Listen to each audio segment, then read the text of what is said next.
Hi guys, আমি অভিজিৎ। সবাইকে আমার ইউটিউব চ্যানেল উইনেরে যাবে স্বাগত।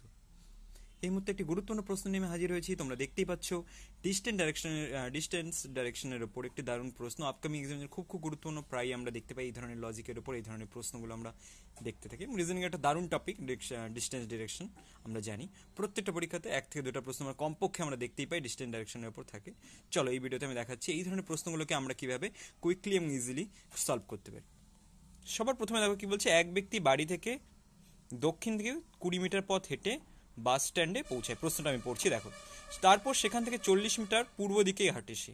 অবশেষে 50 মিটার উত্তর দিকে হেঁটে সে তার অফিসে গিয়ে পৌঁছালো। তাহলে তার বাড়ি থেকে অফিসের দূরত্ব কত? তো সবার প্রথমে আমরা দেখো ডিস্টেন্স ডাইরেকশনের দিক আসলে আমরা এইভাবে দিকগুলোকে আইডেন্টিফাই করে নেব। এটা আমাদের কি ইস্ট, এটা ওয়েস্ট, ওপরটা হচ্ছে নর্থ, আর নিচেটা হচ্ছে সাউথ।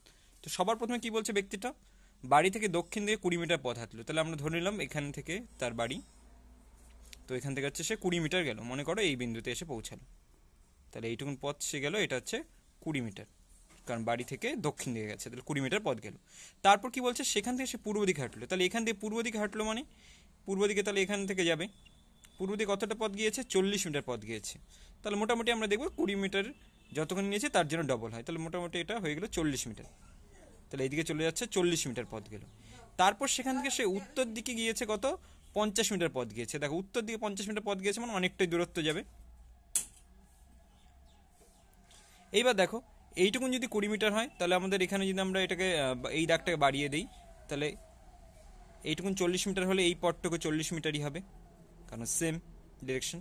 তাহলে এইটুকুন 20 মিটার হলে এই পথটুকু 20 মিটার হবে, আর বাকিটুকু হবে 30 মিটার। কেন 30 মিটার হবে? কারণ পুরো যে দূরত্বটা সে কভার করেছে এখানে, সেটা হচ্ছে বলছে 50 মিটার। কত মিটার? 50 মিটার, কারণ প্রশ্ন আমাদের বলা আছে, দেখো 50 মিটার উত্তর দিকে গিয়েছে, মানে এখান থেকে সে কত 50 মিটার উপরে গিয়েছে। তাহলে এইটুকুন যদি 20 মিটার হয়, তাহলে সামনাসামনি এই পার্টটুকু 20 মিটার হবে। তাহলে বাকি ওপরে পার্টটুকু পড়ে থাকবে এখানে, সেটা হবে যে 30 মিটার। এইবার আমাদের বের করতে হবে, এটা হচ্ছে তার বাড়ি ছিল আর এটা হচ্ছে তার অফিস, এইটুকু আমাদের দূরত্ব কত। তো এখান থেকে আমরা যে এই দূরত্বটা বের করি, এটা দেখো একটা সমকোণী ত্রিভুজ তৈরি হচ্ছে। কি হচ্ছে? রাইট অ্যাঙ্গেল ট্রায়াঙ্গেল তৈরি হচ্ছে, সমকোণী ত্রিভুজ তৈরি হচ্ছে। এবং সমকোণী ত্রিভুজ তৈরি হলে আমরা জানি সমকোণী ত্রিভুজে কোন সূত্রটা কাজে লাগে, পিথাগোরাস উপপাদ্য কাজে লাগে। পিথাগোরাস উপপাদ্য অনুসারে কি হবে, এটা যদি আমাদের লম্ব হয় 90 ডিগ্রি, তাহলে এটা হচ্ছে আমাদের অতিভুজ। এটা কি? অতিভুজ। তাহলে আমরা যে বাড়ি থেকে যে দূরত্বটা বের করবো সেটা কি বেরোবে? অতিভুজ বেরোবে। এবার অতিভুজের ফর্মুলা কি? অতিভুজ বের করার ফর্মুলা পিথাগোরাস উপপাদ্য অনুসারে আমরা জানি অতিভুজ স্কোয়ার ইকুয়াল টু হয় লম্ব স্কোয়ার প্লাস ভূমি স্কোয়ার, তাই না? তাহলে এখান থেকে যদি আমরা অতিভুজ বের করি, অতিভুজের মান বের করি, তাহলে কি হবে?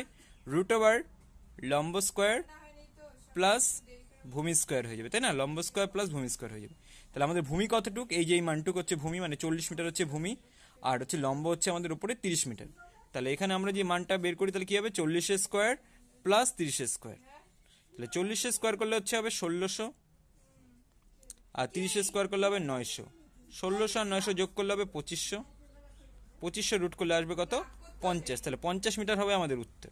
তাহলে বাড়ি থেকে তার অফিসের দূরত্ব কত হবে? পিথাগোরাস উপপাদ্য অনুসারে বের করলাম আমরা কত? 50 মিটার। তাহলে 50 মিটার হচ্ছে উত্তর। তো ট্রিকটা কেমন লাগলো অবশ্যই কমেন্টে জানাবে।